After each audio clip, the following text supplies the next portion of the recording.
It's time for us to introduce our first speaker, Mufan. So it's my pleasure to introduce Mufan. Mufan is an assistant professor in the Department of Statistics and in Actuarial Science at the University of Waterloo and a faculty affiliate of the Vector Institute. Before joining Waterloo, he was a DataX postdoctoral research assistant at Princeton, and he completed his PhD at the University of Toronto. Mufan's research is broadly in deep learning theory with a particular focus on scaling limits and large neural networks and their training dynamics. Today, Mufan will be speaking on the proportional depth-width scaling limits of neural networks. Please join me in welcoming Mufan.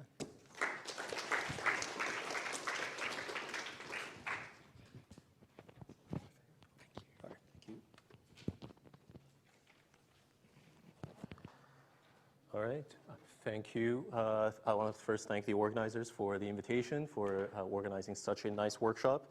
I personally am a huge fan of the tutorial format. This definitely makes the materials a lot more accessible. I personally myself would prefer to be attending a lot more workshops such as this one, so I can learn more about other people's research topics as well. So today's talk, I will be talking about the proportional depth-width scaling limit. Let me try to make sure I can write the right size.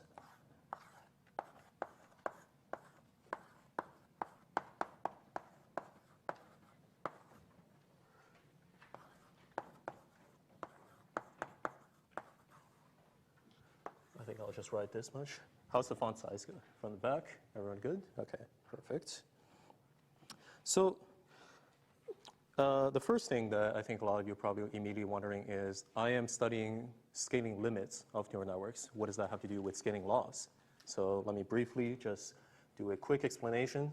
So probably everyone here has seen this kind of plot where you have some sort of log, some sort of loss on the y-axis, usually on the log scale, right? And usually have some sort of compute measure, right, usually in flops, and also on a log scale. And then usually you see a line that looks like this, right? A line that decreases, somehow you throw more compute at your neural network, the performance is better, right? You've seen this a bit universally. And usually there's a slope. It's a pretty consistent slope. So let's pretend that you have a right angle triangle. If this is 1, and then you have some alpha here, right? So what does this say, realistically? What this means is that the loss is really some constant multiplied by compute to the power of minus alpha, right? This is all it's saying, right? So this is what a scaling law is, right, roughly speaking. So I want to change the perspective on this a little bit. So scaling laws does not have to be necessarily a kind of a mysterious object per se. This is a very nice system. All right. So I want to try a slightly different interpretation. So I'm going to call this what if, right? We interpret the scaling laws slightly differently. The first thing we're going to interpret is compute as an index, a discrete index, n. Let's just say something on the naturals, right? Just interpret as an index. And each point in the scaling law plot is a neural network that is trained, right? So we're going to take each neural network, right? And instead of thinking about different sizes of neural networks as kind of like different objects that potentially live in the same space, you imagine as a point, as an element, all in one space. Element, let's call it xn, in some bigger space. Imagine this is kind of like the space of all neural networks, right? All the different sizes of neural networks fit in the same space, right? And then you interpret the loss as a test function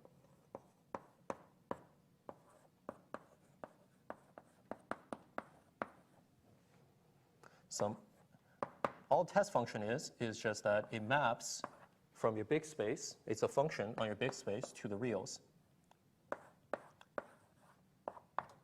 Right? This is all this is doing. So this is slightly to be interesting because at this point, some of you may already be thinking about this. Well, why are we indexing this, right? Because if then I want to say, then I should add, morally speaking, that if your xn converges to some x star in this space, right, with a rate n to the minus alpha, right, then this would imply that the loss of xn also converges to the loss of some x star with this rate, morally speaking. Right? You could probably find some edge cases where this is not true, but for the most part, this is what it implies. Right? So, well, then the question is that we can, from this point onwards, is that, well, are scaling laws just consequences of scaling limits? Right? So this is a question I want to ask in this talk, is do scaling limits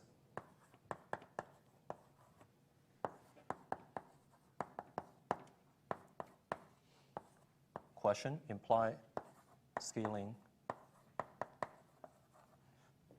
laws?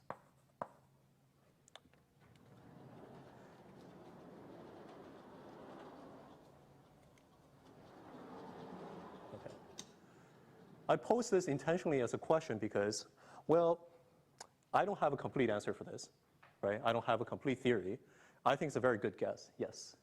So does the convergence of laws also have to be n to the power minus alpha or n to the power minus some other? That's a great question. This is why I left it as morally speaking. So it doesn't necessarily have to be the case. But there are cases where, for example, if your convergence is measured by an integral probability metric and L fits in this class of test functions, and this is exactly the case, right? You can find kind of like a worst case test function where that's exactly matches the same rate. So there are settings where this is exact, right? I don't want to dig into the details because, well, that's meant to be an intuition, right? I don't have a complete precise answer for you anyways. And this is kind of what I'm about to say, that if this research program continues, and we would hope one day to be able to make that a precise statement. Yep? And when you say that it's converging with great entity, are you saying like the norm of the difference instead of Yeah, so the space X here, I'm intentionally being vague here, would be equipped with some metric, right? There would be some idea where this metric will essentially be, you can imagine this as like the integral probability metric for the test function, right? So L will be part of that class of test functions, right? Okay. So let me give an example that perhaps is too simple, but I think is motivating nonetheless. So let alpha be some positive constant, and let xi be some IV sampled random variables for some probability distribution such that you have the expected value of the xi is equal to 0. And I'll just write this on the next line.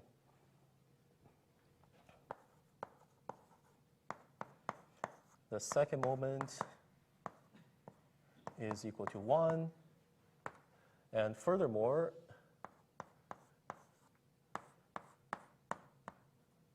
the 2 times 1 plus alpha moment is the largest moment that is finite. It's the largest alpha here. So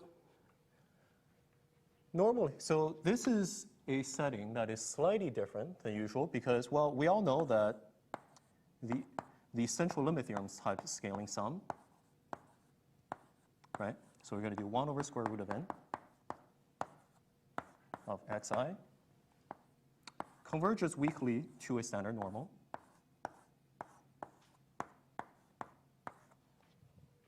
Right? But it turns out that this has a rate n to the minus alpha. Right?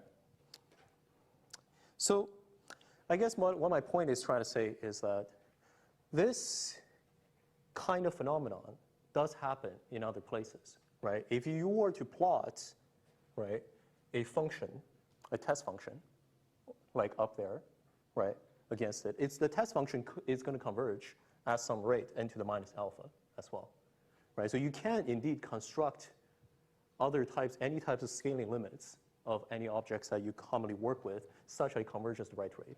So I guess what I'm trying to say is that this is a perfectly natural plot to have seen in practice, right? It's not specific to neural networks. It is something that we have the tools to analyze if we understand enough about the scaling limit, right? We can indeed model, at the very least, the scaling laws based on this. So in this talk, I want to briefly also say, roughly speaking, compute in neural networks is something proportional to several objects. This is a narrower board, so I'll write it this way. Roughly speaking, width squared, right, because this is the size of a single weight matrix, roughly, and depth, this is the number of weight matrices, and batch size, which is kind of number of data points you have per training sample, right, per step of update. And then you have number of training iterations.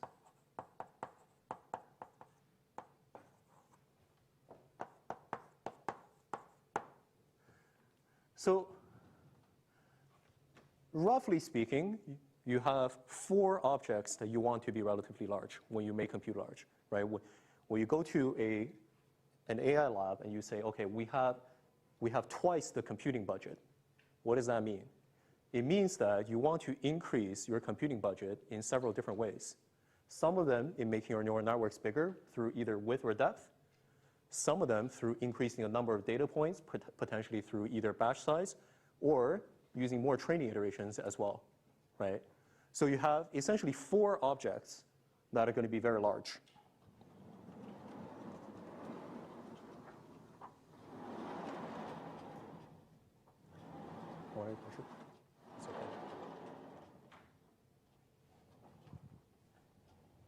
So essentially, we want a joint limit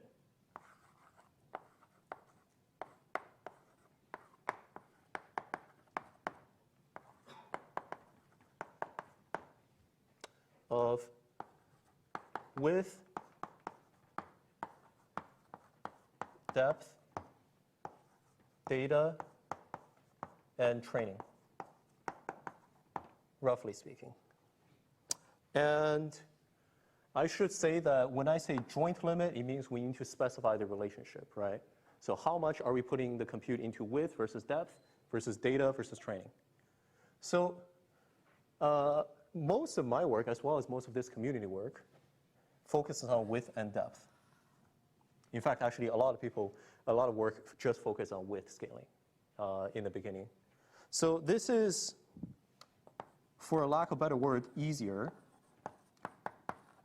It's by no means easy. It's simply more mathematically tractable. It is something simply that we can do. It is a lot more difficult to analyze data and the number of training iterations. So for lack of a better word, this is harder. Very often, the trade-off is, for the easier settings, you can study more realistic models, but you can only draw weaker conclusions, right?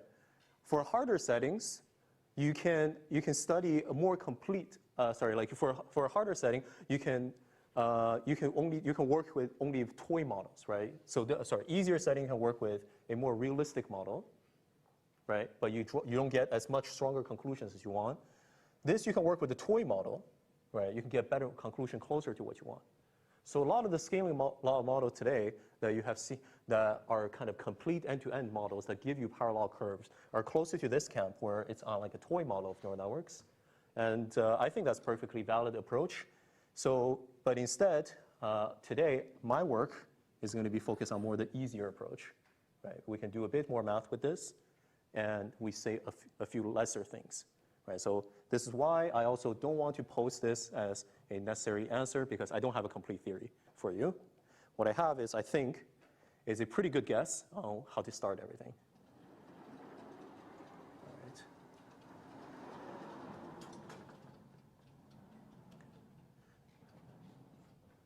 Okay. So actually, before I do the next part, given that especially Lena is not here, I want to get an idea of what kind of backgrounds you guys have. So how many people here know what a neurotangent kernel is? Please raise your hand. Oh, that's very good. Okay. How many people know what feature learning means? Okay, well, half. Okay, that's pretty good. I'll do a quick crash course.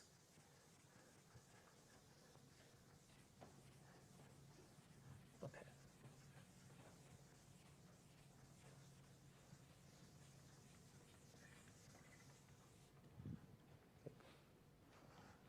Okay, great. All right. Okay. Let's say our neural network looks like something like this. HL plus 1. This is going to be our hidden layer. So this is going to be an n by 1 object. Let's say 1 over square root of width. WL. This is going to be an n by n object. Phi is our activation function, right? So this is activation. And then this is, once again, the previous layer. So let's say this is basically the hidden recursion, and the input layer doesn't matter too much, but I'll write the output layer here. So F is, let's say, call it 1 over square root of width of WD phi of HD. The main difference being this is going to be a 1 by n, so we just care about the output being a scalar. And then you're going to set the learning rate. So learning rate, I'll just say that some eta 0 is going to be theta of 1, so it's going to be a constant. And we're going to do, say, SGD training. So SGD trainings means that you have all your parameters, theta k plus 1 is going to be theta k minus eta of some loss of theta k. Okay? So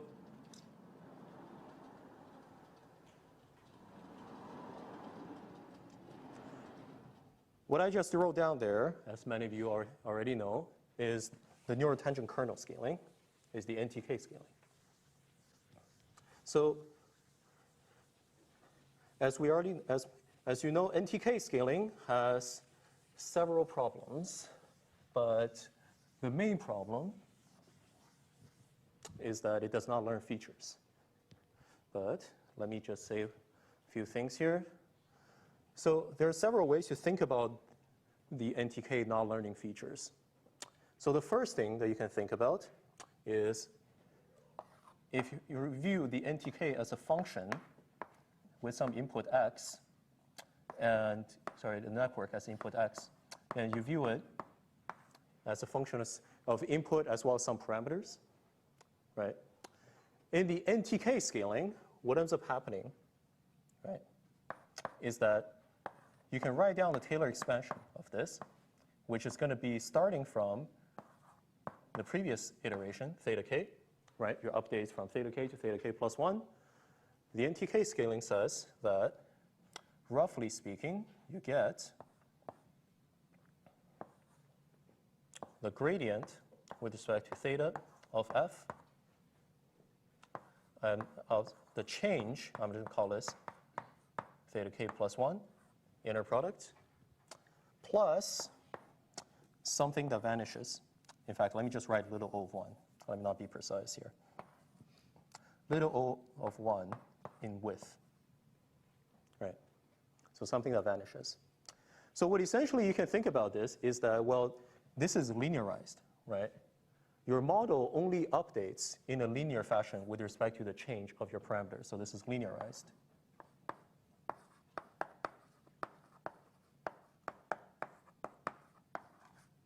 Right.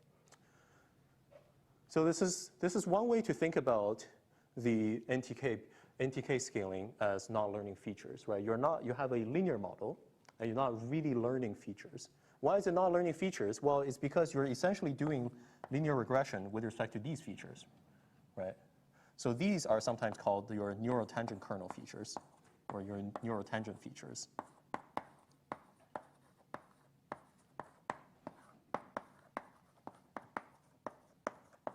Right? Once again, these features are fixed. They are not changing. What's changing are your parameters, theta. What that means is that you're fixing a set of features and you're doing regression on these guys, right? So you're not updating these features. There's a second way to think about this.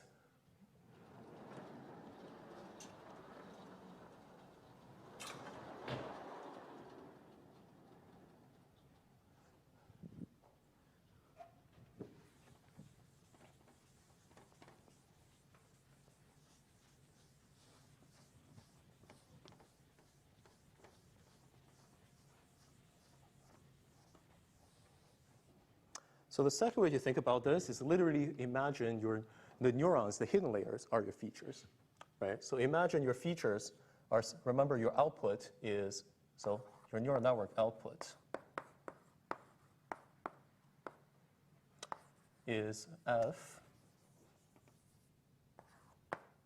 is equal to 1 over square root of n wd phi of hd. So in some sense, this guy is your feature, right? Or in some sense, all your hidden layers, h's, from the previous layer are kind of internal features of the network. So Greg Yang proposed to measure, so this is from Tensor Programs 4, so I think it's Yang and Hu, 2021. I should probably also give this a citation. There's a million papers to cite, but most well known is Jacote.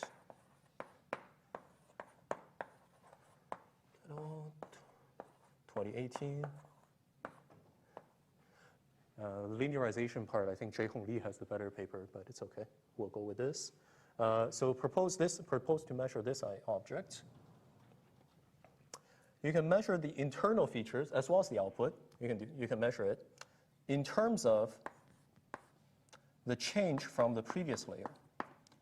So if you care about layer L plus 1, you're going to measure layer L, right? So this is, what does this mean? This means we literally plug in 1 over square root of n here and put in delta of WL. Instead of WL itself, measure phi of HL.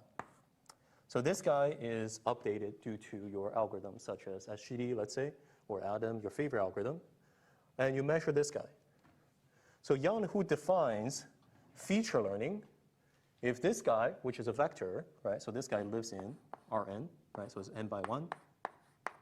This guy is theta of 1 entries, right? So I should say, like, this is what he defines. He should define this as maximal updates.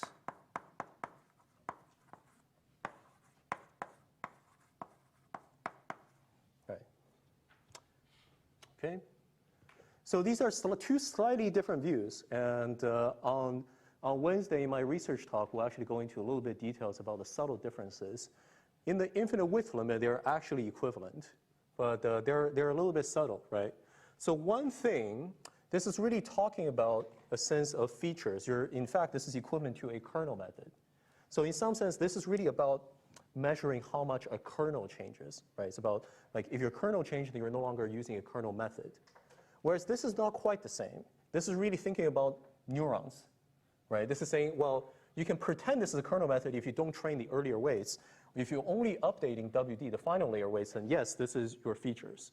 However, because you're training all your weights, it's not actually quite the same interpretation.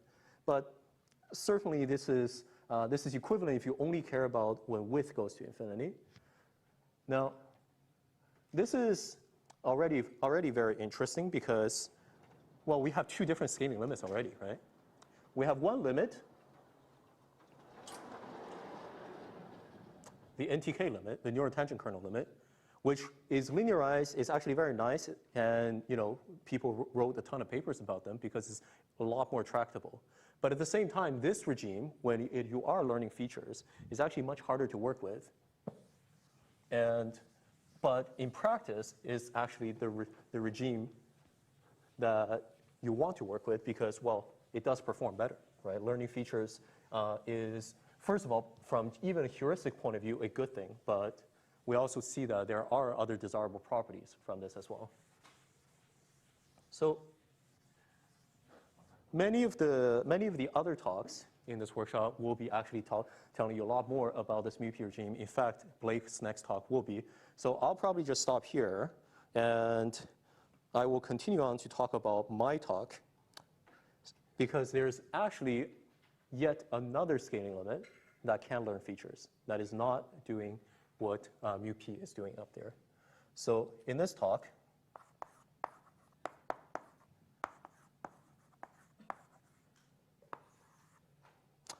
we'll be taking the limit width n and depth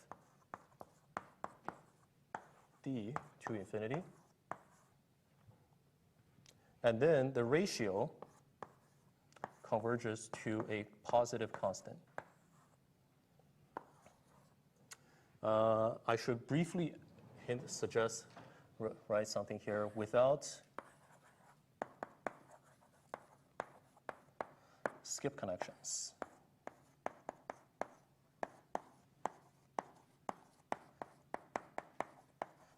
This is mainly to just distinguish the regime slightly with the later talks. But you'll see that it does make a pretty significant difference whether or not you use skip connections to determine your scaling. Sorry, one last skip connection. Sorry, say that again? What is a skip connection? What is a skip connection? It's a great question. It will be introduced, but I'll just briefly write this down here.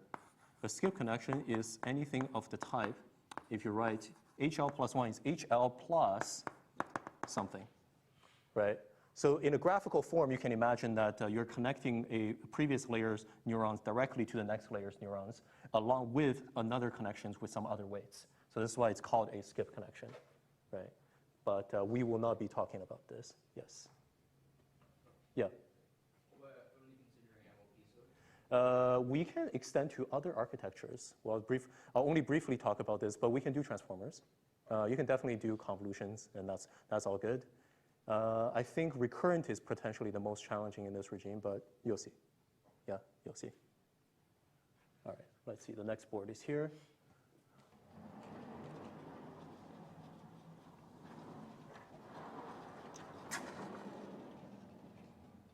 Okay. All right.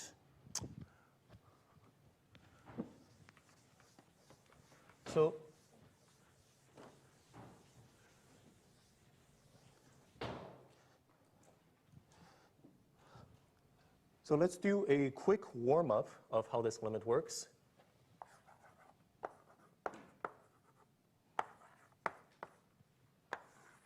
So we're going to do something very, very straightforward. It's literally a toy model, but don't worry, it does extend. But this is the one where we can do the math fairly carefully, and it'll still fit in one page. So we're going to do a linear network first, right? So that's already a significant simplification. Now we're going to do one sample. What I mean by one sample is just one data point. X is some input data point from some dimension n0. And then we can write the input layer. This is not so important. As this.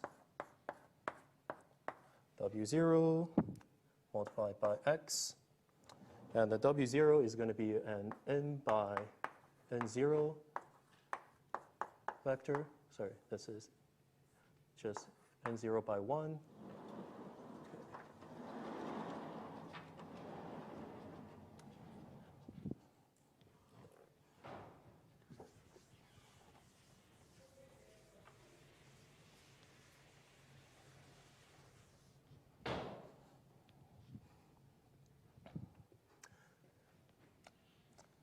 And HL plus 1 is equal to 1 over square root of n.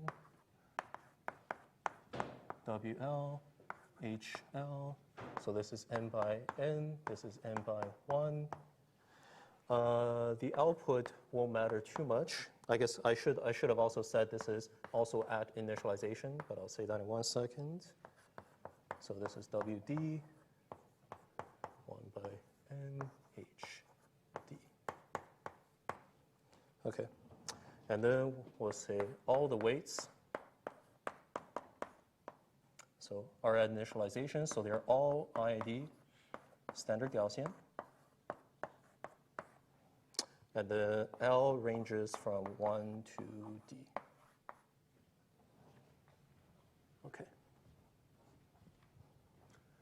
All right, maybe I'll just start erasing on this board.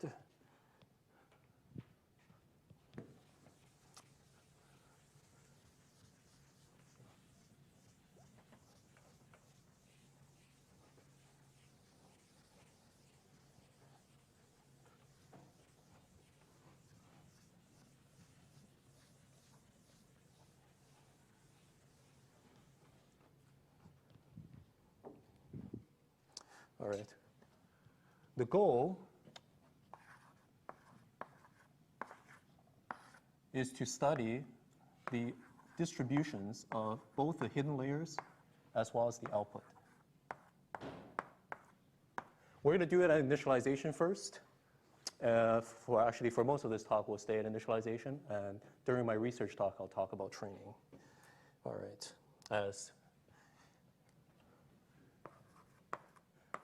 D and N go to infinity. Okay.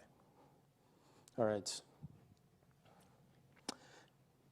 So for basically this entire line of work, there's really only one trick.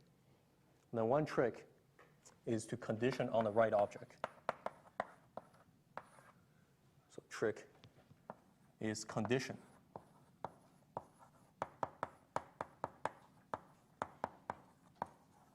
The rest is to calculate. Once you figure out exactly what object to condition on, the rest is try to calculate things, more or less. So what is the right object to condition? I'm going to propose this idea. We're going to define a filtration FL is generated by all the hidden layers before this. So I'm going to call it K here. So K is less than or equal to L. So all of the previous hidden layers up to this point. Right, so this is my proposal for this is the object to condition on, or at least a sequence of objects. So why is this a nice object to condition on? Let's take a look at what happens to the next layer if we condition on FL. Right? So this is an interesting object because, well, we can first write it out explicitly, right? So this is a Gaussian matrix, WL, multiplied by HL, and condition on the previous layers. So what happens here is that, well, this hidden layer essentially is deterministic.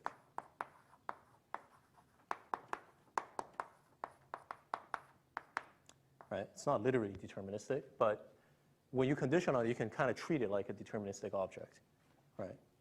And this is the only random object, right? These are just Gaussian, right? These are just Gaussian. So what happens when you multiply a Gaussian matrix with a deterministic vector is you just get a Gaussian vector out of it, right? In fact, you can even get IID Gaussian entries out of it.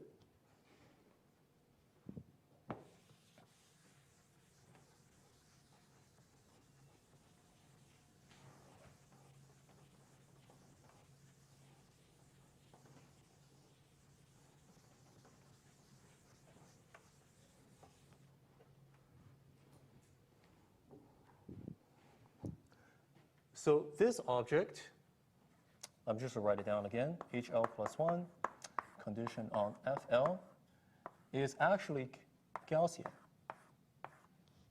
right, with zero mean. And the covariance structure is 1 over n HL squared norm multiplied by an identity matrix of size n by n, right? So just to be clear, this is a scalar, and this is an n by n identity matrix, right? So it seems like, well, this object is an important object, right? As you will see through other talks, this is actually a pretty central object in the study of neural networks, and this goes on to studying training dynamics. It is sometimes known as the feature kernel. Well, this is a diagonal part of a feature kernel, but we give it a name. Right, we'll give it a name. We'll call this phi L, capital phi L. All right. This is a, let me once again emphasize, this turns out to be a key quantity. So another thing that you observe that we stare at this is that, well, every layer is essentially Gaussian if we know what phi L is. We just know the phi L, right? So this is actually, remember, we want to study the distribution of all the hidden layers as well as the output. So it's actually sufficient to just characterize this, right? At this point, if we know phi L, we actually know all the hidden layers distributions. So, well, why don't we look at phi L a bit more carefully? In fact, let's look at the behavior of phi L plus 1, right? So I'm not going to condition on this yet, but we can condition these eventually, is HL plus 1 squared, right? And then we're just going to write this out. What is this object? This is 1 over square root of n WL HL squared. All right. I'm going to do something that is pretty standard. Is you're allowed to multiply a positive constant into an inside and outside of what do you call it? A norm, right? You can take a positive constant and just put it inside the norm. So what am I going to choose the positive constant to be? I'm going to choose it to be exactly the norm of HL. Well, 1 over the norm of HL. So I'm going to write it like this way so that it's a bit more obvious. Actually, I'm going to take this constant out. So I'll take these guys out. So I will leave it with WL HL divided by the norm of HL squared. And this gives us 1 over n of HL squared. Okay, so this is a nice structure. Some of you probably already observed that we actually get phi L back out here, right? In fact, so let me, before I even move on to the next board, right? This is just phi L, right? So this is we already recovered one object that we think is probably important.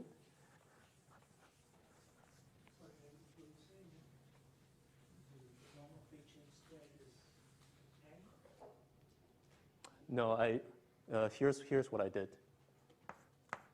There's something inside the norm, and I essentially did HL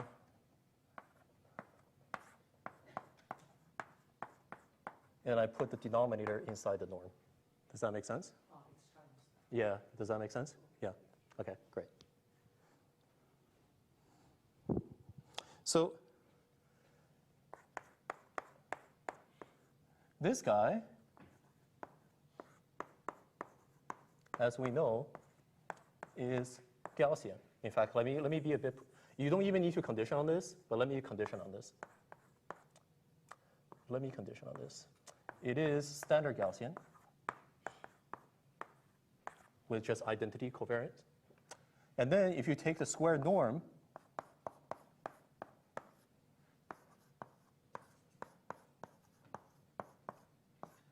of this guy,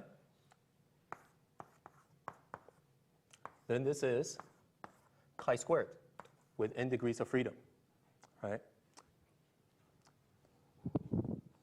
And therefore, we have a very nice structure. So this gives us a recursion. Phi L, I'm going to actually condition on FL here now, is actually 1 over n multiplied by a chi-squared random variable, degrees freedom n, with phi L, right? So let me first make a quick remark, is that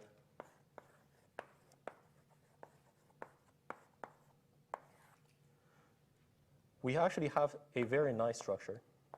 Phi L plus 1 given phi L is actually equal in distribution to phi L plus 1 conditioned only on the previous layer's covariance matrix. Right? Does anyone recognize what this structure is? This is a definition of a Markov chain, right? You condition on the filtration. You don't actually need all the information. You actually only need the previous step, right? So this is the definition of a Markov chain.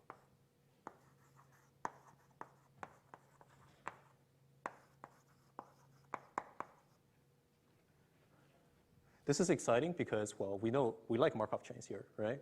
This is Warwick, right? We like Markov chains here. And we know lots about Markov chains.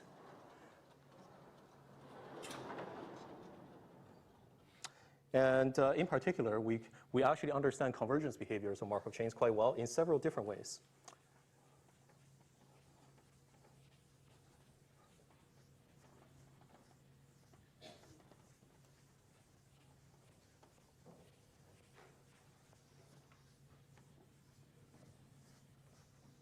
So I'm going to actually rewrite the recursion slightly.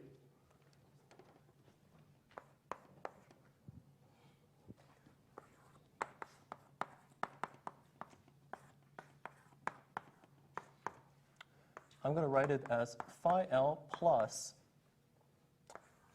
phi L multiplied by 1 over n multiplied by chi-square random variable subtract 1. This is very intentional because this random variable right here now has 0 mean, right? And the variance is also very specific. So the variance is actually going to be 2 over n, right? So in fact, actually, we can rewrite this again as equal in distribution to, I'm going to just factor out the 2 over n, right? Phi L and xi L. Now this random variable now simply has expected value equal to 0 and variance is equal to 1. Okay. So what does this look like, guys? Anybody recognize this? This looks like a discretization, right? This looks like a random walk, right? With taking smaller and smaller steps as n becomes larger, and then as depth becomes larger, you take more and more steps, right? So to be more precise,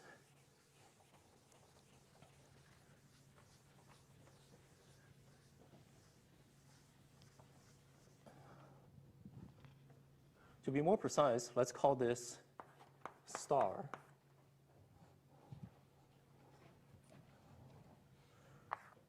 Star is an Euler discretization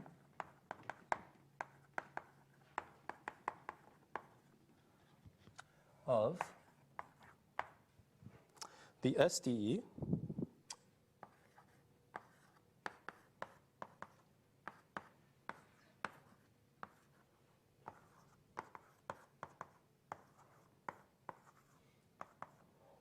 right. I should be precise here with step size 1 over n. Right. So this is very interesting. This is a very interesting object. Right. What this is saying is that, first of all, our neural networks at a finite size, remember, we care about the distributions of our hidden layers, right? It's entirely characterized by this object phi. And this object phi looks like it's discretizing an SDE, right? So this is kind of like a central object, right? There's something very nice that I think in studying scaling limits, one of the things that we start to think about is about this idea of convergence, right? Like neural networks converging to something. But at the same time, you can also think about this as any finite-sized neural networks is actually discretizing the limit, right? The limit is an object that you want. The limit is, for example, something that looks like a differential equation. And differential equation cannot be realized on a computer exactly. How do you realize on a computer? You have to do a finite approximation of it. So neural networks can be seen as an approximation or a discretization of the limit. So that's the first thing I want to say. And the second thing I want to say is that each step, you go from L to L plus 1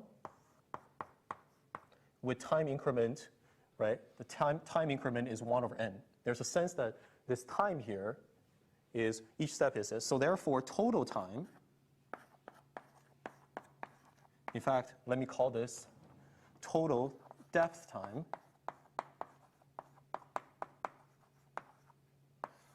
is naturally speaking d over n, right? You take d steps of this discretization, with each step is 1 over n, right? So this is your total time. So by the time you reach the output of the network, we are at time d over n. So hence, this is why our limit is proportional to each other, right? So the random weights naturally form a step size of 1 over n, and we take these steps.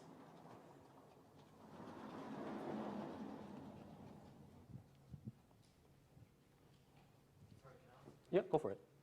So for the classical equation, the discretizing usually additional randomness added is a Gaussian.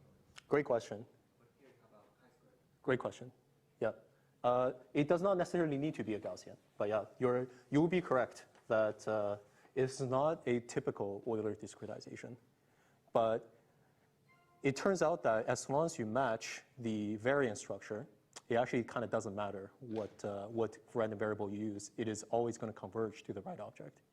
In fact, you can even use something as silly as a Bernoulli random variable. You can be plus minus ones. And in the limit, you will still converge to the right object. I guess it's basically central limit theorem happening at an infinitesimal level. Yeah.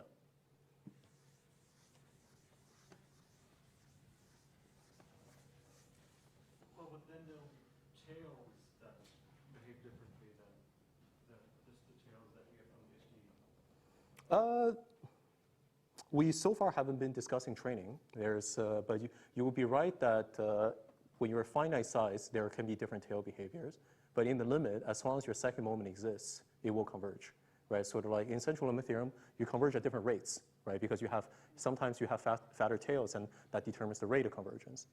But certainly they do converge to Gaussians, right?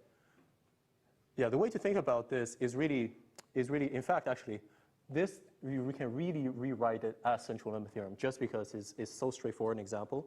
So instead of thinking about this as a discretization step, you can actually continue unrolling this recursion, right? After unrolling this recursion, you get a product, and then you look, and then you take a log, and you actually get central limit theorem happening in the exponent, right? Because it's just a scalar recursion, right? So you can actually do that. So there, in some sense, you can really think about this as central limit theorem happening here. Yeah, yep. For that construction, are you viewing this as just a product, basically, of like 1 plus and then this gradient? Yeah, exactly. Yeah, so 1 plus something, and then eventually you can think about this as like exponential of that, right? So it's like log normalish. Yeah, that's in fact, if for those of you that recognize this is geometric Brownian motion, right? So this is exactly log normal, right? So let me just briefly add here. So Sorry, I guess I'm saying that that's indeed exactly log normal, but the solution to this differential equation away from the central bit of it is going to have fatter tails. at finite size, yeah, at finite size, but we are taking the limit. Yeah. So Yeah. eventually we're only going to focus in on the central bit of the distribution. Yes. That scaling limit is going to only Yes. take care of that. Yes. And also, does this really have fatter tails? I guess it is chi-square behaving tails, right? Yeah. Yeah. Okay. Yeah. So slightly fatter tails, but since all moments exist, it's basically you don't really care, right? I'm happy. Yeah. I mean, like people actually talk about this. Okay, do you have sub-Gaussian tails? But in all honesty, like if all your moments exist, you have already a nice distribution, right? Everything you ever want from it already is happening. Sure, your concentration is slightly slower, but all right. But yes, let me briefly write that the current time. So there's total time, and there's the current depth time.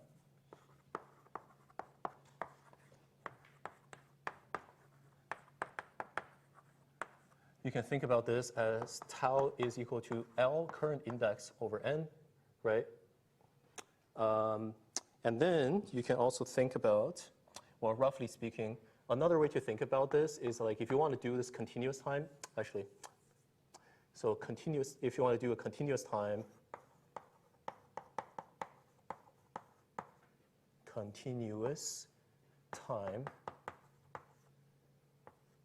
interpolation,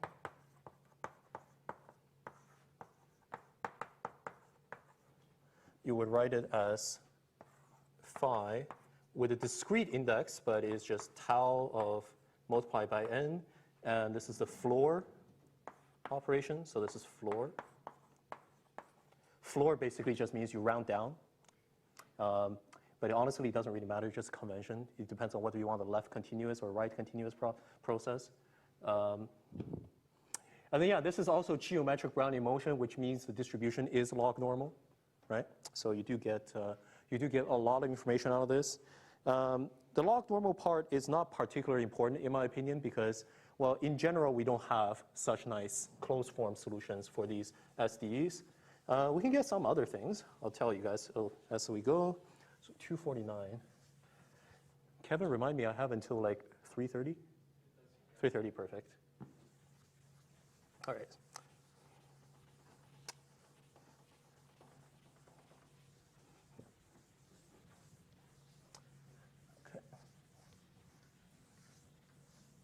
Okay, let me make one more remark, and I think we will move on to slightly more complicated setting. So just one more remark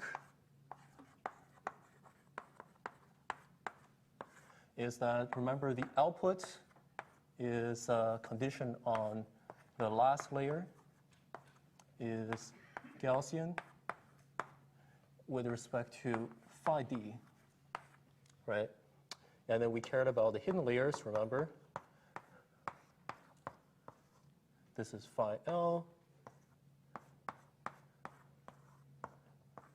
This is phi L multiplied by identity matrix. So essentially, at this point, we have solved the problem that we want via a conditioning, right, via two steps. We characterize phi L and phi D would come from the SDE that we have, right? In this case, you can even give an exact distribution because it's log normal, right? And then you resample this, right? So you have a two-step procedure. So if you want to characterize all your networks, your entire network, you can indeed do this. For those that actually care about, say, for example, like a more mean field distribution, I won't talk about this here, but it is possible to write a PDE, in particular Fokker-Planck type equation as well, for an object that looks like, the law of a single layer but a single entry, and view this as a particle system, or you can look at the empirical distribution as well.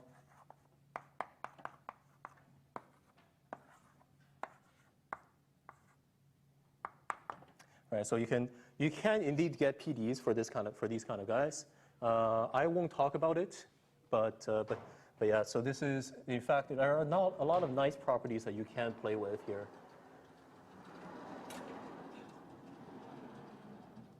All right. Okay. All right. Since we did that calculation very carefully, and I think the point gotten across pretty clearly, the rest of the calculations I won't be as precise, but essentially we're looking at the same idea.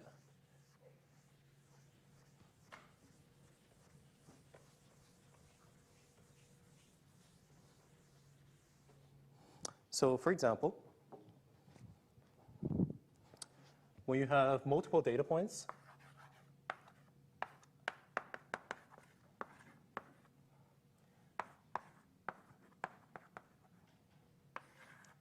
the main difference is that, well, instead of having input data that is a vector, we're going to actually have a matrix. We're going to have x1 all the way to xm. So this is an object that lives in n0 by m. And then our hidden layers, we're going to start to have a upstairs Greek index. I really like this notation from the physicists. Definitely stole this from Blake and others. And we have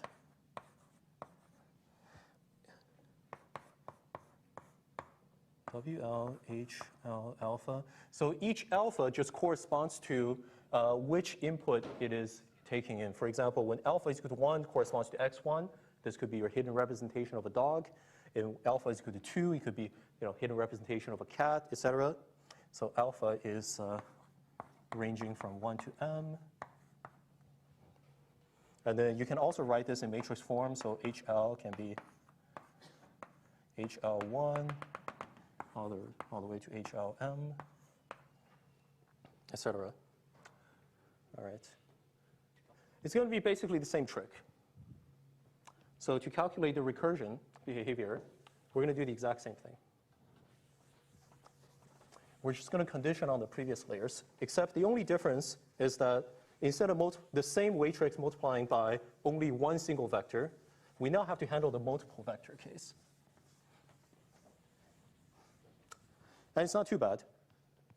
Basically, imagine if U and V are some two fixed vectors, deterministic. And then, if you write down WL multiplied by U, WL multiplied by V, this guy is a Gaussian as well, with zero mean. And you just have a covariance structure, right? And the covariance structure is actually pretty clean. It's basically, you're going to have the norm of U and norm of V. We already know this, right? This is the marginals. And on the diagonals, it's exactly what you think. It's just the inner product. So this is actually the Gram matrix of U and V, right? So it's like UV, like transpose UV, right? So, and you might notice this is a 2 by 2 matrix, where this is, 2n dimensional vector, right? What we're actually going to do is we're going to Kronecker product the identity matrix here. So what does a Kronecker product do? So Kronecker product basically says, if you have a matrix A, Kronecker B, what you're going to do is you're going to create a big matrix that's entry A11 multiplied by B, right? And you could do entry A12 multiplied by B, etc. And then same thing here, entry A21 multiplied by B, right? you're going to fill the entire matrix this way, right? Notice that these two matrices don't have to be the same size. They don't have to have any dimensions matching with each other, right? We're just copying, like we're going to put a block matrix here, et cetera. We're going to fill in a giant block matrix this way. Yeah, another way to think about this is that basically we can think about this identity, this covariance matrix being split into 4 parts. This is a scalar multiplied by identity, another scalar multiplied by identity, et cetera. Right, just compact notation, that's all.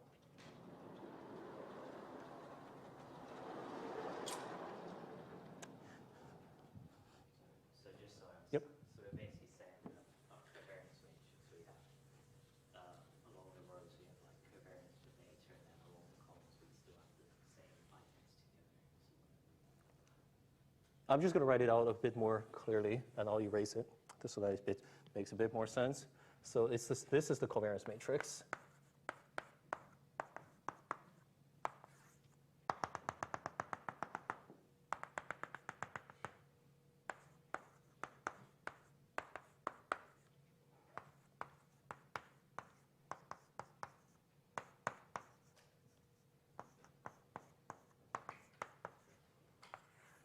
Does that make sense? Right, so you can have 4 blocks. So you go, this is a scalar multiplied by identity, this scalar multiplied by identity, right? So you're going to have 4 diagonals, basically. So you're going to have a diagonal here, diagonal here, diagonal here, diagonal here, right? Checks out? Yeah, it's like the U and V pies for your data, and the IN is from what we had previously. Oh, I see what you mean. Yeah. That's exactly. You're 1 step ahead of me. Sorry. Yeah, I'm going to write down exactly that in 1 second. You're 100% right.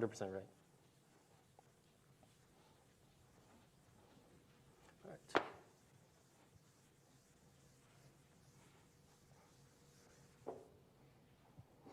Yeah. So what does this mean? This means that if we look at the vector form of HL plus 1 condition on the previous layer, what I mean by the vector form is I basically stack this, right? So instead of looking at a matrix form, so it's HL1 and then rows, I'm going to stack this HL2, etc. this way,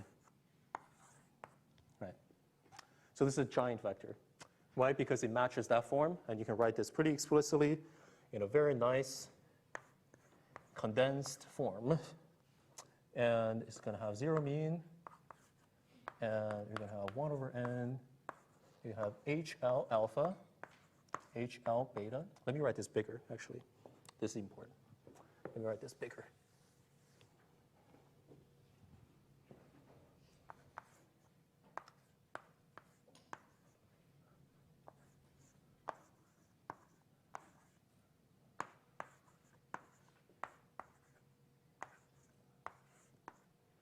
This is alpha beta index. I'm going to use this notation to fill an entry of a matrix, right? And then this is Kronecker, also an identity matrix here. Another way to write this matrix, let me also just give it a name. So another way to write this matrix, we're going to give this a name phi L. Phi L is no longer a scalar, but instead of now a gram matrix, which is exactly this guy. Let me call this double star. And you can write it in a different way, which is probably a little bit more convenient notationally. HL transpose HL. Right, so sometimes writing things in matrix form is a bit cleaner. Sometimes the vector form is a bit cleaner. So I kind of play around with a bit both, depending on what is better. And at this point, this makes a lot more sense as a feature covariance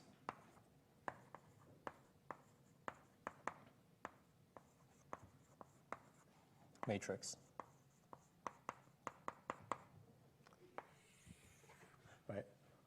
So this definition now makes a bit more sense because, well, every layer, you see like the layers, the features here are always have covariance structure depending on phi.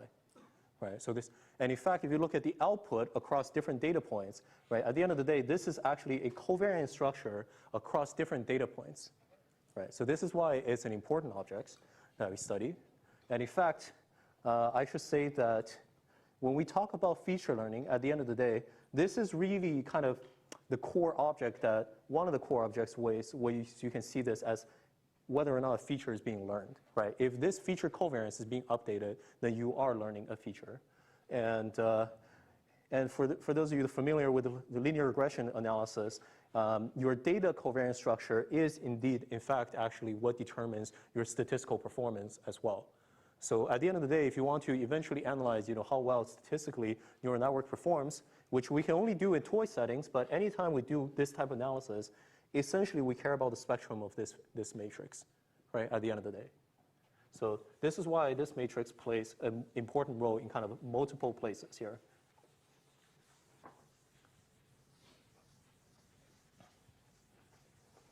So, all right, how am I doing with time? 3:02, which is good. Okay. So I'm do this calculation fairly quickly. So the first thing that you can do is you can calculate the conditional expectation of the next layer's matrix. Let's look at the alpha beta entry. Condition on the previous layer. Right? So what is this?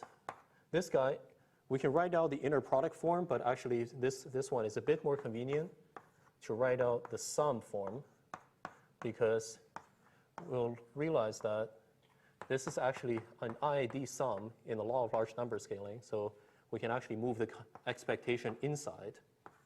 So this HL plus 1 I alpha, HL plus I beta, condition on FL. Right, so you can kind of forget about the sum, right? And then you just get the expectation, HL plus 1I, and HL plus 1I beta. And remember, we already have the distribution, right? This distribution is Gaussian, right? This Gaussian with exactly this expectation, with exactly this covariance structure. So this is actually just phi alpha beta of the previous layer, right? So what this says is basically every layer, your expectation is the same as previous layer. This is kind of nice, right? We're not going to use this property so much, but this is the martingale, right? So it's kind of a nice behavior.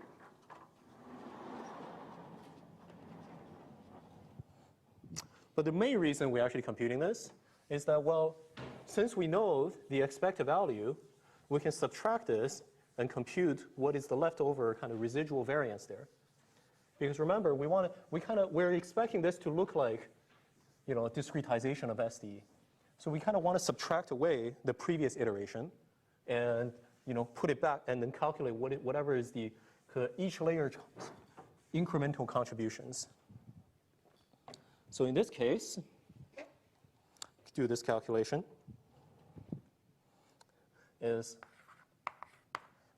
we're going to write this as L plus 1 is equal to phi L plus, instead of writing 1 over n here, I'm going to intentionally write this as 1 over square root of n multiplied by another 1 over square root of n, and the sum of 1 to n of, in fact, let me write this in the next row. It's better. I'm running out of space. Let me write this on the next row. Let me write this here. 1 over square root of n. 1 over square root of n.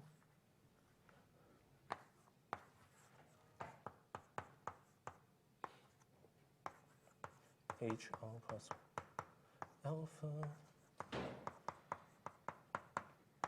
beta minus phi alpha beta L.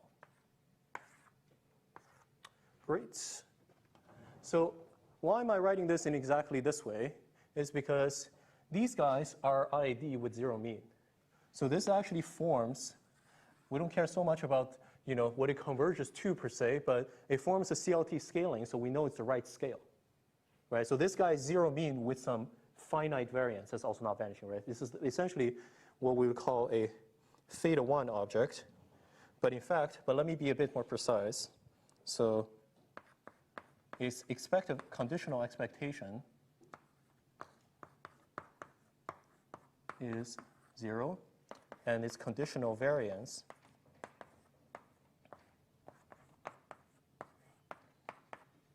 is theta of 1. Okay? So this is why I wrote it this way, because we actually care about this theta 1 object, not so much of, oh, actually, this is already used this board.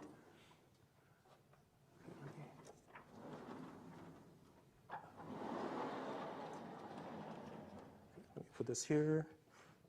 So we're going to analyze what the theta 1 object looks like.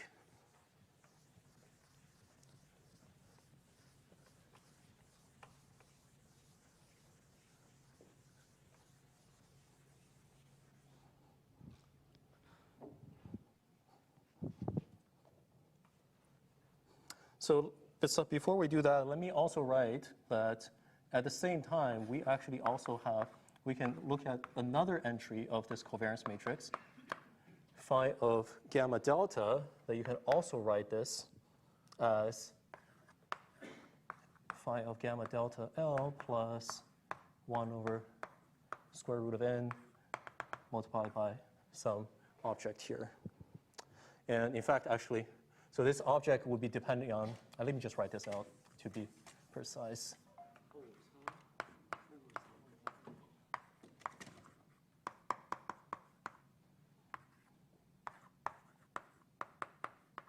So this one depends on gamma and delta instead.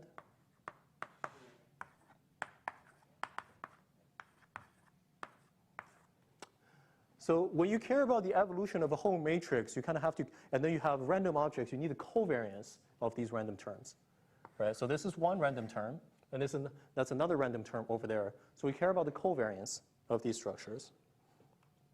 And in fact, it's sufficient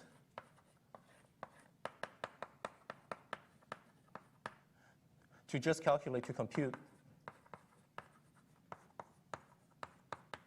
the covariance of what I'm going to call H alpha, H beta, H gamma, H delta, where H is sampled from this Gaussian vector, right? All I'm doing here is basically I'm just going to drop the lower indices, right? We're going to care about which layer we're at. We don't care about which neuron we're at. We just need to calculate this guy. In the interest of time, I'm not actually going to do the calculation. I'll just give you the formula. And I'll just say that it's a consequence of Isserles or Wick's contraction. So I'll just write this down. Alpha gamma phi of beta delta plus phi of alpha delta beta gamma. Yeah, so if you care, it's a fairly straightforward exercise using Isserles or Wick contraction. All right. I think I can still get rid of this.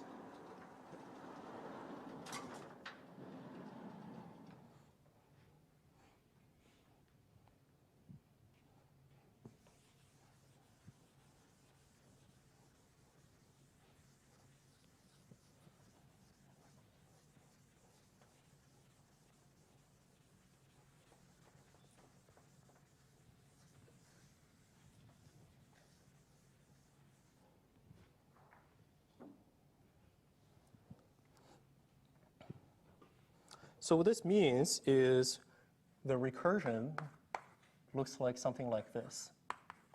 So we're going to have phi L plus 1, condition on phi L.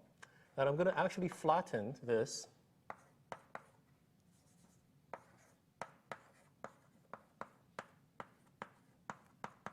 to a vector that is Rm by m plus 1 divided by 2. So the reason is that this is a symmetric matrix, right? This is an m by m symmetric matrix. If I want to flattening this to, I'm just taking the upper triangular entries. I'm just taking the unique entries, treating that as a vector. From a geometric point of view, you can think about this as taking local coordinates, right? Just easier to do calculation sometimes. It'd be better if we don't do this actually, but this is slightly more easier to manage. So this is now equal in distribution to something that looks like this. 1 over square root of n, this came from above, right? We already had this. And then we're going to write this with a covariance matrix, phi L, sigma 1/2, and then some random vector psi L here. So this random vector has expectation 0 and has the covariance identity.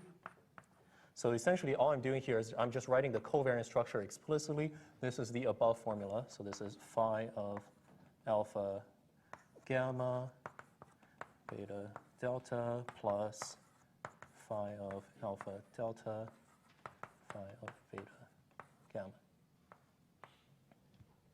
And indeed, this does converge to an SDE.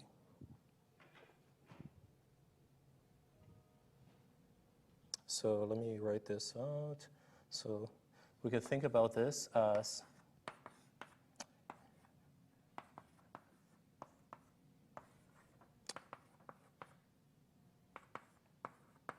a path, right? So we can do this continuous interpolation the way I've done before, right?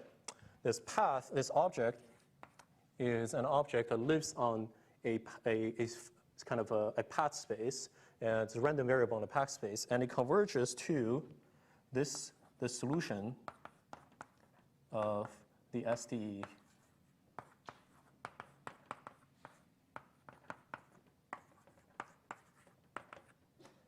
And at this point, I should be probably a bit more precise. And the SDE does have an initial condition. It's just the initial data's covariance structure here. All right.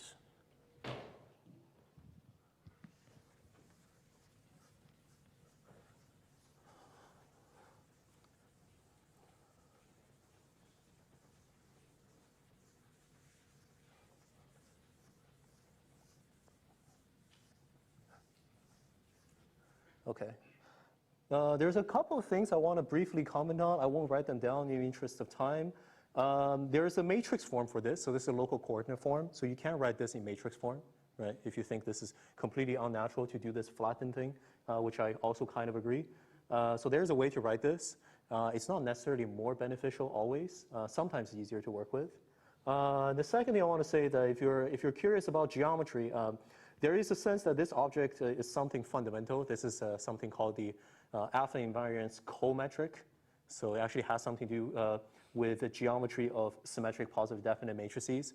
So this is kind of like a natural Brownian motion, not quite the standard Brownian motion, but there is a way to interpret this as a Brownian motion on that manifold with that geometric structure.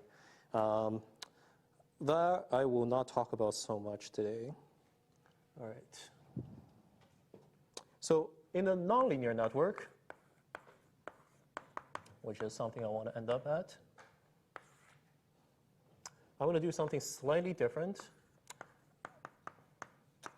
So I'm going to add a constant c here.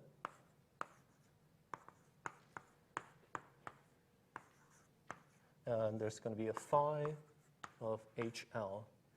So phi here is an entry-wise function, R to R. And then I'm going to define C inverse as the expected value of phi of G squared. Let's use W. So it's W squared, and then W is a standard Gaussian. This is sometimes known as the He initialization. There's a quick calculation that you can do. But basically, if you don't use this, the variance propagation from one layer to the next with a nonlinearity is not stable. right? It's either going to explode or vanish, mostly vanish. I think in the Waterloo case, it vanishes at a rate of 1/2 per layer. So this just normalizes, so your norms from one layer to the next stays roughly the same. All right. So there's one additional thing that we're going to do here that's going to be slightly different than normal. But let me first write down this guy. So we're going to call phi alpha L to be phi of H alpha L. This is just to condense notation slightly.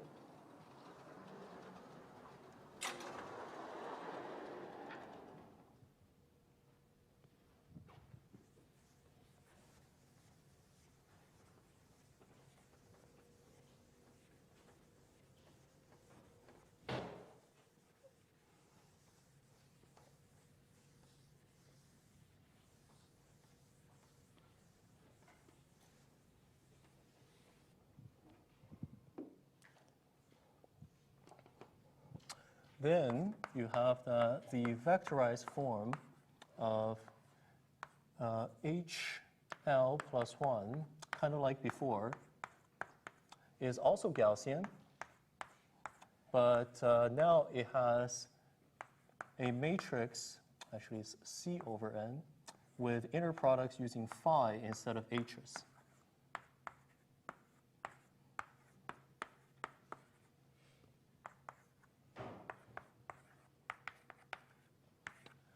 This is, once again, is going to be our new covariance matrix. This probably now it makes a bit more sense why we choose capital phi as the notation for this covariance matrix, because it's really about it's the gram matrix for the phi representation. So in some ways, you can think about this as C over N of phi L transpose phi L. So this is why we call it capital phi L. So now it probably makes a bit more sense. So there's a modification to this scaling that we have to make. Here's a proposition.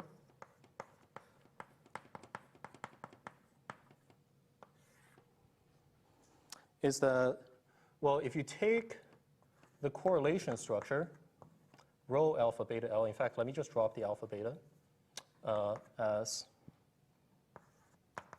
phi of alpha beta L square root phi alpha alpha be the correlation.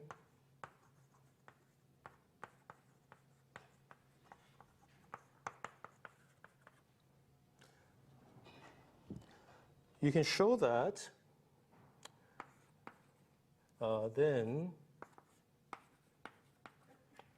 rho alpha beta L goes to 1 as L goes to infinity.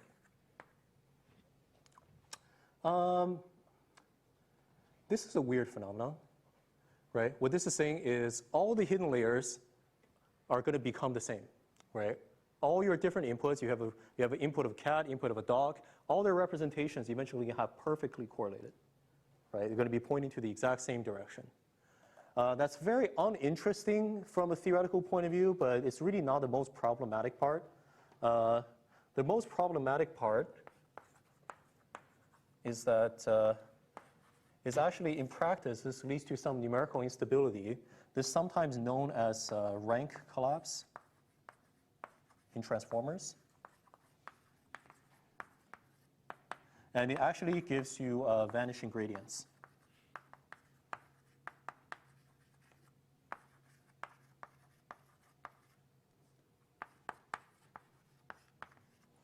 So you really want to avoid this. And this is really kind of like a lot of times when people talk about, okay, deeper networks are hard to train, right? And this is kind of essentially what the problem is, right? You are not scaling the network in a way that gives you a properly behaving limit, right? In this case, the correlation is converging to 1, and then your gradients are converging to 0.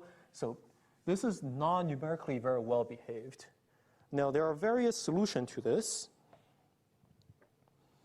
One solution is we briefly mentioned earlier to add a skip connection. We're going to talk about a different solution.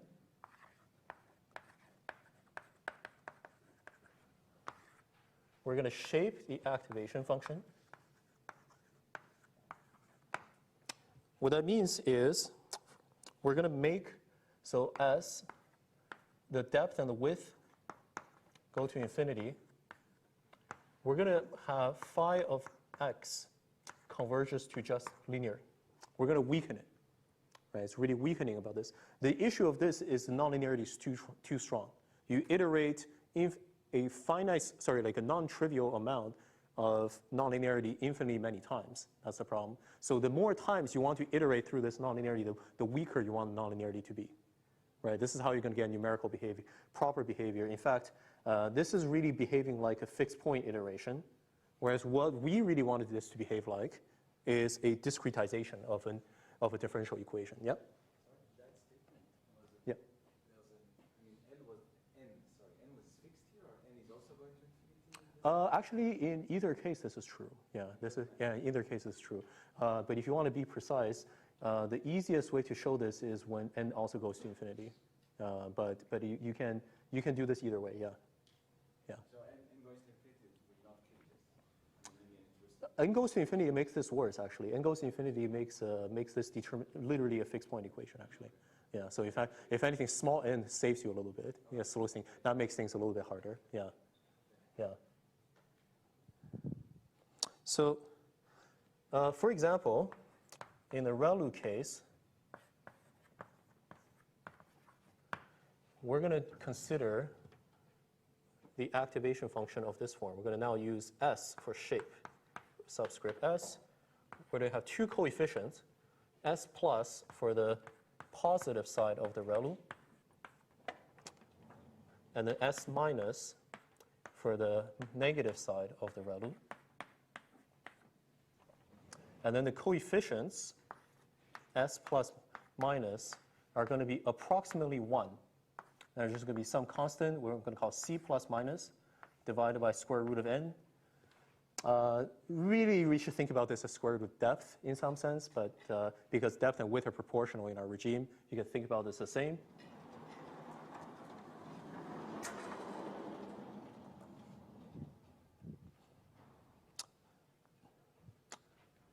And this significantly weakens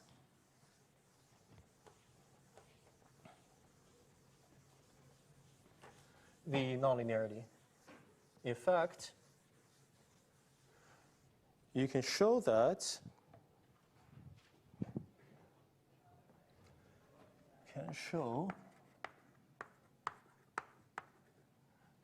under this choice, can show using phi s above that the expected value of rho alpha beta L plus 1, let's drop alpha beta, too many notations, is actually equal to rho L plus nu of rho L divided by n plus some higher order terms. I'm going to write this as big O of n to the minus 3 halves. Right? This now looks like a discretization of an ODE, right? So this is exactly what I was saying. We want to weaken this, right? So in fact, like the biggest difference from going from here to here is actually literally you can just think about I added 1 over n here, right? We're weakening the effect of this nonlinearity here. And this new rho here has a formula. It's not so important, but I'll just write this down for the sake of completeness.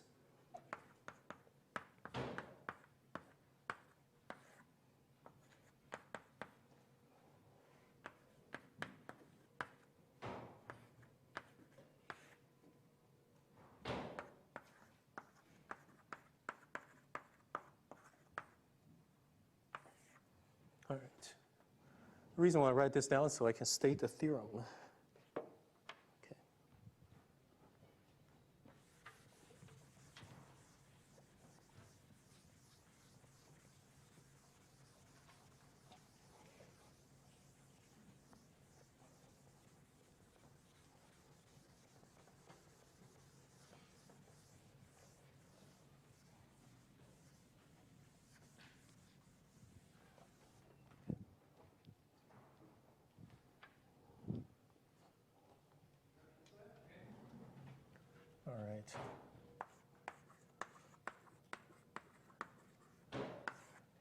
right, so this is a theorem of mine from 2022. So this is with Mihai Nika and my supervisor Daniel Roy.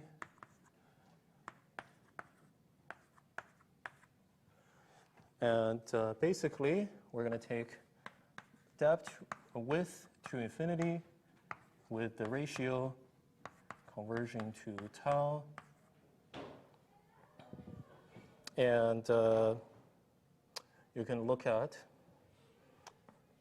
once again, the path in continuous interpolation converges to an SDE with a drift term and a diffusion term that we have seen before already.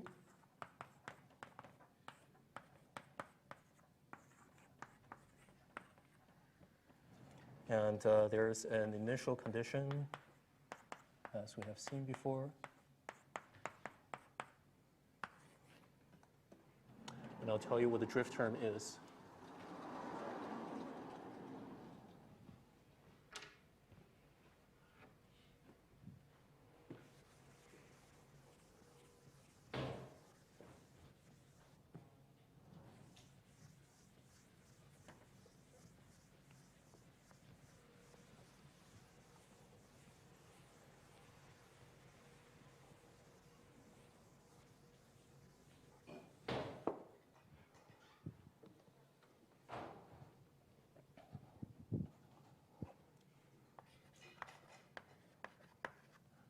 Drift term B of phi, let's call it the alpha beta entry, is equal to the square root of phi alpha alpha, phi beta beta, multiplied by nu of phi of rho alpha beta.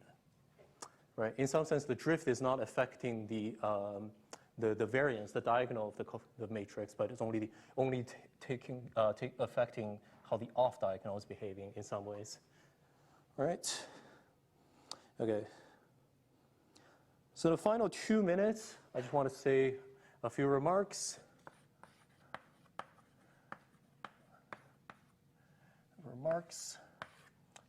Several extensions you can do. We can do shape transformers. So this is transformer.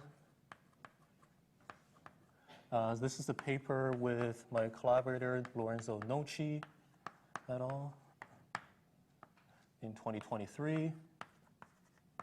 You can do other architectures. This formula kind of works. You do have to figure out new things, but more or less it works.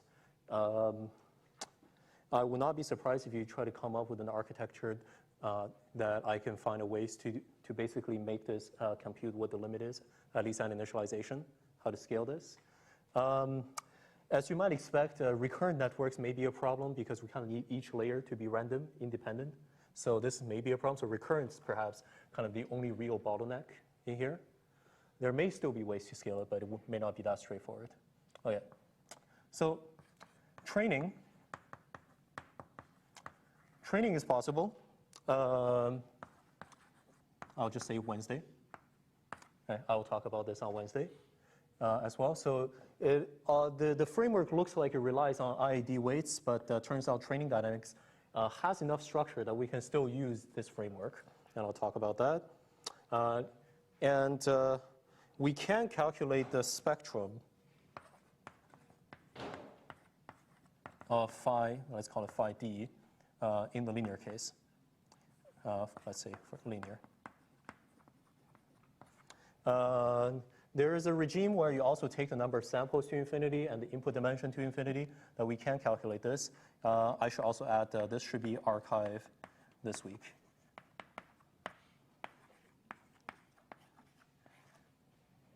All right. With that, I'm already 1 minute over time. Thank you for your attention, and I'd be happy to take any questions.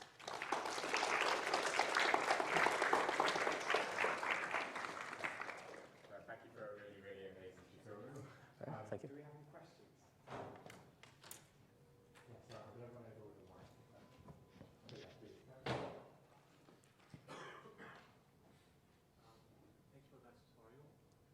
wondering, so for the linear case, Mhm. there seems not to be this ramp collapse phenomenon. Mhm. It seems this ramp collapse phenomenon is only occurred for nonlinear networks. Yep.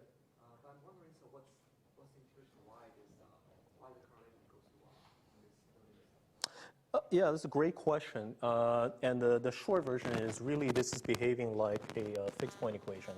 So I didn't have enough time to go into details, but let me just briefly write what actually happens. So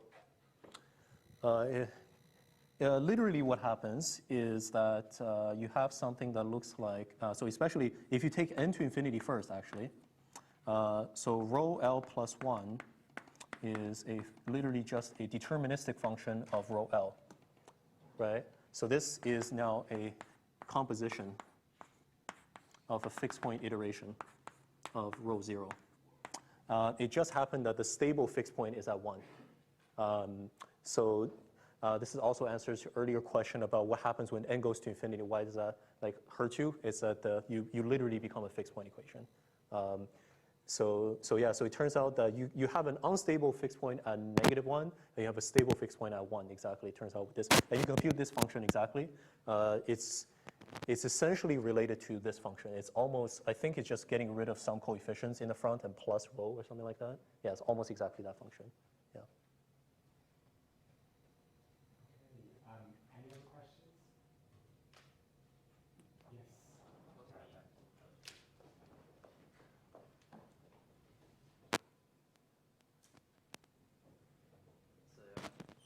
So when we computed the sort of the phi L for the multiple base case, Mhm.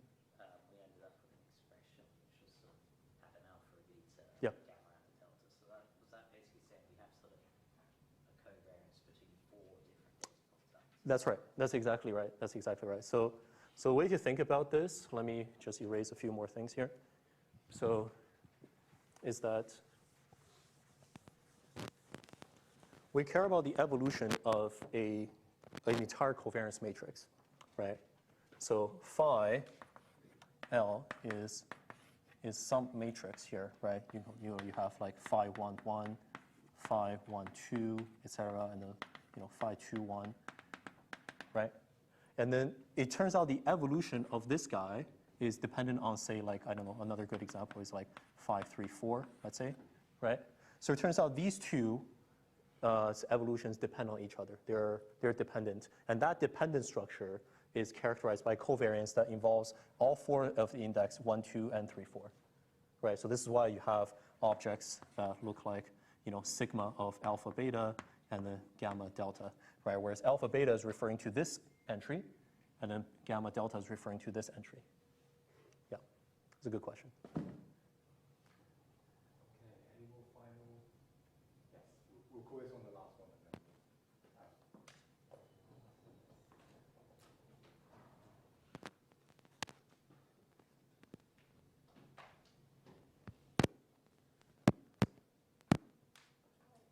So I guess we are pretty much in the regime of where you're talking about that d over n goes to some constant, Mhm. where d and n both goes to infinity. Mhm.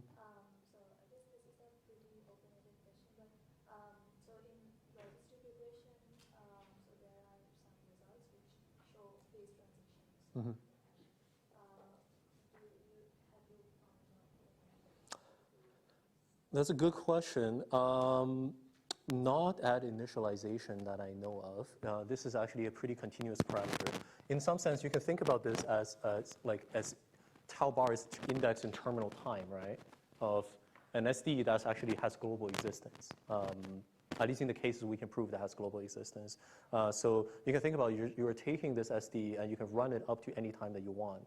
So there's and it's continuous throughout the entire process, right? It lives in the continuous path space. So we do not see anything that's like a sharp transition. This is not one of those indices that determines 2 different regimes here. That being said, it may very well, it could have some impact down the road when we talk about training. And I just don't have any results towards that direction. Yeah. Okay. So So I think the plan is now we're going to start